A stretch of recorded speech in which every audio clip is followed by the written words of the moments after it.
আমার এই অনলাইনের বয়সে যদি কোনো গুরুত্বপূর্ণ কথাগুলো থাকে, সে কথাগুলো আজকে কেউ খারাপ মনে করবেন না। এই কথাগুলা শুধু প্রবাসীরাই বুঝবে। যুবক, তোমাকে একটা বাস্তবতা বলি। তোমার বাবার বয়স 35, 20 বছর বয়সে বিদেশ গিয়েছিল। তোমাদের ঘর ছিল না।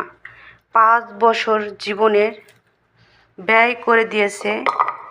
বাবা মা, আত্মীয় স্বজন, বন্ধু বান্ধব, ক্রিকেট, ফুটবল, ক্র্যাম, কত দাওয়াত, কত আপনজন মারা গেছে। সব ব্যয় করে 25 বছর বয়সে দেশে এসে বিয়ে করেছে তোমার মাকে। তোমার জন্ম হয়েছে, তোমার বাবা চলে গেছে বিদেশ। তোমার জন্মের পর 8 বছর পর বিদেশে। বিবাহিত বটে, কিন্তু সে বইয়ের স্বাদ পাচ্ছে না।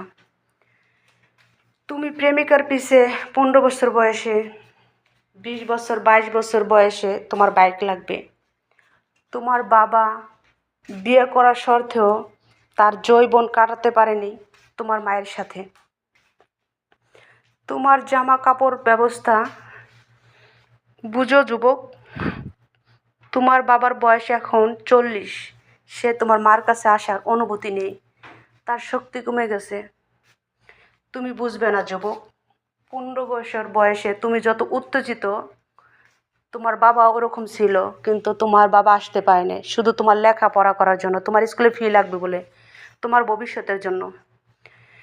তোমার বাবা তোমাকে এত ভালোবাসে যে তোমার খারাপ বাবাটা তোমাকে বাইক কিনে দেয়নি। তুমি নষ্টময় করো, মেয়েদের পিছনে ঘুরো, মেয়েদের মোবাইলে টাকা রিচার্জ করো। তো এই লোকটা যদি 60 বছর প্রবাসের জীবনে কাটিয়ে দেয়, এরকম 20টা বছর হাড় ভাঙা পরিশ্রম করে প্রবাসে পড়ে রয়েছে, তোমার মায়ের দেখা পায় নাই, এমন মূল্যবান যৌবন 20টা বছর 50 বছরে বয়সে দেশে আসছে।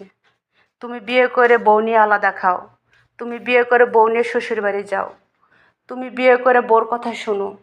তুমি কি পারবে যুবক? তোমার যৌবন তৈরি করছে তার যৌবন দিয়ে। এই মুহূর্তে কোটি টাকা দিলে সে কি যৌবন কিনতে পারবে? তোমাকে তোমার বাবা এত ভালোবাসে, আর তুমি তোমার বউর কথা শোনো।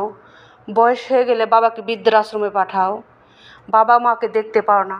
যুবক, তুমি বুঝতে শিখো একটা বাবা কতটা পরিশ্রম করে তার শরীরের চামড়া ক্রয় করে মাথার ঘাম পায়ে ফেলে তোমাদেরকে প্রতিষ্ঠান করছে। এই কথাগুলো তারাই বুঝতে পারবে যে প্রবাসী ভাইরা। সরি, আমার কথায় যদি কোনো ভুল হয়ে থাকে মাপ চাই, কিন্তু আমার এক বুক কষ্ট নেই, কারণ আমি একজন প্রবাসী।